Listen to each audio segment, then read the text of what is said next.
ખેડૂત મિત્રો, હું છું તમારો મિત્ર બીઆર બુંબડિયા. બીઆર ફાર્મર યુટ્યુબ ચેનલમાં તમારું ખૂબ ખૂબ સ્વાગત છે. તો મિત્રો, આજે આપણે ખાસ પ્રગતિશીલ ખેડૂત છે તેની મુલાકાતે આવ્યા છે. આપણો આગળનો વિડીયો ગિરનાર 4 મગફળી વિશે બનાવેલો હતો ચોમાસા દરમિયાન. તો એના પછીનો વિડીયો આપણે જેના અંદર કેટલો ઉતારો આવ્યો, તેને બીજી મગફળી કરતાં કેટલો રિસ્પોન્સ મળ્યો, તેના વિશેની ખાસ આ વિડીયોમાં આપણે ચર્ચા કરશું. તો તમારો પરિચય આપણા દર્શક મિત્રોને આપજો. જયેશ પટેલ, ગામ પીખોર, તાલુકો માળિયાહાટીના, જિલ્લો જુનાગઢ. અમારે ગિરનાર 4નું વાવેતર કરેલ ત્યારે અમારો પણ એક આગળનો વિડીયો મૂકી ગયેલ છે. ત્યારે અમે ખેડૂતોને બતાવ્યું નહોતું કે કેટલી ટૂંકમાં ઉતારો થયો, કેટલી માંડવી થઈ. પણ અમારે 42 થી 43 મણનો ઉતારો આવ્યો વીઘે. ટૂંકમાં 12 વીઘાનું વાવેતર છે, 25 થી 26 કાંડી જેવો ટૂંકમાં માંડવી થશે એમ. ઓલી મગફળી કરતાં કેટલું તમારે બહુ સારું. એ તો ખાંડી સવા ખાંડી થતી, પણ એના કરતાં તો બહુ સારું અને બહુ સારી વસ્તુ છે. વાયવા જેવી જાત છે ગિરનાર 4. એવું કંઈ નથી કે મારી પાસેથી લ્યો. અમારે તો હવે એટલું બધું બિયારણ છે નહીં. હવે હા છે, અત્યારે તો વેચાણ ચાલુ જ છે અને વેચવા માટે જ આપણે આપીએ છીએ ખેડૂતને વાવવા માટે. એટલે બધા લઈ જાય છે જેને અનુકૂળ આવે એ બધા.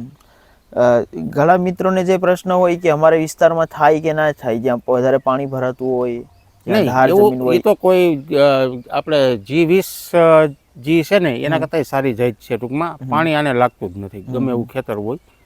પણ મગફળીનું ઉત્પાદન થતું હોય ત્યાં મગફળી થાય 100%. બહુ વાયવા જેવી જાત છે. બીજી મગફળી કરતા કેટલી રોગના અંદર કેવી રીતે? રોગે બહુ ઓછો આવે, જૂજ રોગ આવે. 50% જેટલોય રોગ નથી આવતો આમાં, એમ કહી તો કહેવાય. હવે જે મિત્રોને ખરીદવી હોય તો એને કઈ ગાડીએ વાવેતર કરવું? હા, એ 18 ને પાટલે અમે વાવી હતી. 18 થી 20 ની જારીએ વવાય. આ તો ઉભળી જાત છે એટલા માટે. આપણે વાવણીમાં જ વાવી શકીએ કે કોળામાં પણ વાવી શકીએ? હા, એમાંય વાવી શકો તમે.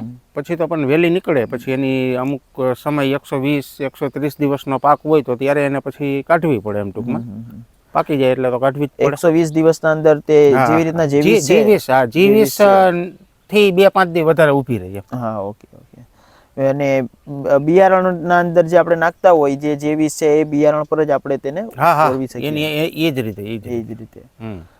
તમને કેટલો ઉતારો આ વખત આવ્યો? કેટલા વીઘાનું તમારે છે ખેતર? હા, 12 વીઘા છે.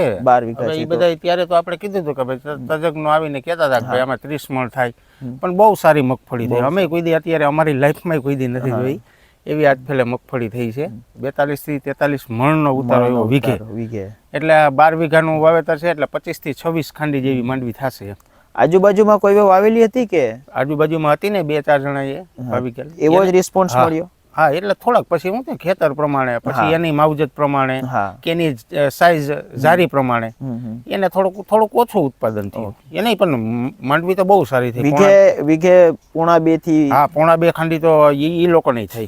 જાડી મોટી હતી તોય. ખરેખર આપણે વિડીયો બનાવી તો તેમાં તમારી મહેનત ખૂબ સારી હતી ને કાળજી પણ તમે લીધી હતી એના અંદર. ને એના અંદર ખાસ કરીને જે પાલાનું વાત કરીએ તો કેવી રીતના તે? પાલો બહુ હાઈ ક્લાસ થાય છે, એકદમ ગ્રીનરી લીલા કલર જેવો. અને જ્યારે એ તમે કાઢો ત્યારે તમારે છોડવું પડીને માંડવી કાઢવી પડે કે ભાઈ પાઈકી કે નહીં આપણી માંડવી.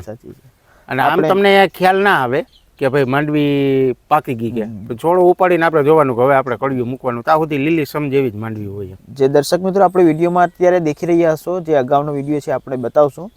અને જો તમારે આ જે દર્શક મિત્રોને આના વિશેની માહિતી દેવી હોય, તમારે જે અત્યારે ખરીદી વેચાણ ચાલુ છે, કેવી રીતના તમે વેચાણ કરો છો? બસ અત્યારે આપણે ભાવે બહાર પાડી દીધા છે. 30,000 રૂપિયાની 20 મણ, બરોબર. અને લઈ ગયા છે માણસો. અને મારી પાસે 1 નંબર બિયારણમાં કાંઈ ના ઘટે. ટૂંકમાં એ તો પછી હવે તમને કેવો અનુભવ છે એની ઉપર. અમે કહીએ એવું નહીં કે તમે કોઈની બીજાની જોવો પછી અમારી જોવો માંડવી.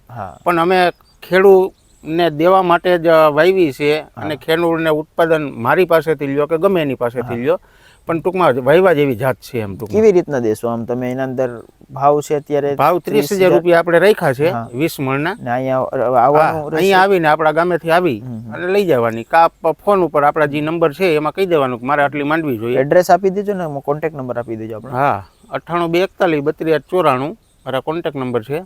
અને માળિયા તાલુકો, ગામ પીખોર, જુનાગઢ જિલ્લો. તો મિત્રો, આ છે નિલેશભાઈના કોન્ટેક્ટ નંબર છે અને તમારે જયેશભાઈના કોન્ટેક્ટ નંબર છે. જો તમારે આ મગફળી વિશે વધુ માહિતી લેવી હોય અથવા તમારે કોલ દ્વારા અને તમારે રૂબરૂ મુલાકાત કરવી હોય તો જયેશભાઈના જે કોન્ટેક્ટ નંબર પણ આપેલા છે અને તેઓ કેશોદનો તમારો એડ્રેસ આપી દેજો જે હા. તમારે દુકાન એ તો ના ના ફોન ઉપર વાત હા. કરશે એટલે પછી એવું રૂબરૂ હોય છે ને તો તો ત્યાં મળી મુલાકાત લેશું. કરી લેશો. બરોબર, આ વિડીયોમાં મિત્રો એટલું જ.